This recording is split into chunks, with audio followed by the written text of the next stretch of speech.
जिस वक्त असी समझे असली कामयाबी का वाहिद राज जोड़ा है ये लोगों को शामिल करके और लोगों के शाना बशाना संद चल सक तां असली कामयाबी है। बड़ा बिलियन ट्री का और 10 बिलियन ट्री के प्रोजेक्ट को कामयाबी बिचो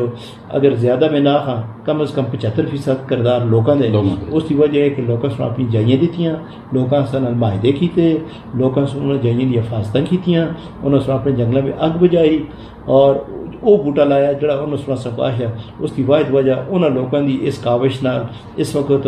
दुनिया में अगर असा कोई ना ये पिछले 8-9 सालों में आए तो माहौलियात में आए, यूनाइटेड नेशन में चला गया, वर्ल्ड इकनॉमिक फोरम में चला गया। असा के KP में जंगलों पर जो मेन बोझ आया वो आया कि जोड़े लोग हैं चूँकि लोगों की आबादी बढ़ती गई,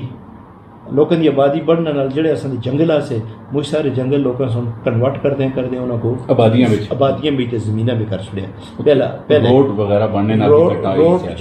कटाई तो मैं बाद बयान पहले जो मेन गल आ गई कि आबादी की वजह नाल ये जी नवे नवे घर लोगों के बन गए। पहली गल ये होगी। दूई गल फिर सारी होगी कि जो ही आबादी बढ़ी है तो लोगों की जाहिर है टिम्बर की रिक्वायरमेंट आसी, फायरवुड की रिक्वायरमेंट आसी, वो फिर उन्होंने जंगल कटने शुरू कर छोड़े। ये दूई गल आ गई। त्री गल जंगल की कमी पैने की वाहिद वजह आ गई असां दे कोई खासा अरसा लॉ एंड आर्डर की पोजीशन अच्छी ना सी। ये जो टिम्बर स्मगलर लोग हैं इन्होंने बहुत लंबे लंबे हाथ से इन्हें सुन हर किस्म हर जाई बिच असले के जोर नाल इन्हें जंगलों को बहुत बेदर्दी नाल कटिया। और असी तो चूँकि एक ही महकमा से 2014 को पहले एडमिनिस्ट्रेशन जोड़े DC साहब हो गए, वो लोग हो गए, वो मुख्तलिफ डगर से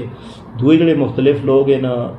पुलिस मुख्तलिफ सी असी मुख्तलिफ से, लेकिन बाद में अस सारे से मिल के जाई भी सलाह की थी कि यार ये मुल्क खत्म हो जुलसी, ये सूबा खत्म हो जुलसी। हुण इस वक्त असी सारे एक भी मिल के कम करते हैं शाना बिशाना और ये अस जंगलों की कटाइयाँ या एक जरूरी है। जहाँ तक तुम सुन चुके मेन गल पूछी अगी के बारे में या लोगों के बारे में आ रहे हैं जंगलों की मैं तुम पहले वजह दसियाँ कि कटाई इसकी कमी होने की क्या वजह होगी। एक रकबा घट हो गया, लोगों ने जमीन बनानी शुरू कर छड़ियां, आबादियाँ बढ़ गई, फिर उसके नाल लॉ एंड आर्डर एक बूटा जोड़ा है कोई मैं आखता से लाख रुपये का बूटा है उस समय में रिपोर्ट कट के चलान बढ़ा के बड़ी मुश्किल नाल बड़ा फर्जगार्ड फॉरेस्टर उसको अदालत में आन दिया से अदालत वाले 500 रुपये जुर्माना करके उसको फिर छोड़ देवे। उस जने इससे 500 रुपये जी एक नसवारा की चूड़ी आई उस ने मड़ा कि होंगे लाख रुपये का बूटा कपिया जंगल वाले मड़ा के किया वो असां दी जी पोजीशन आसी वो भी काफ़ी डाउन हो गई।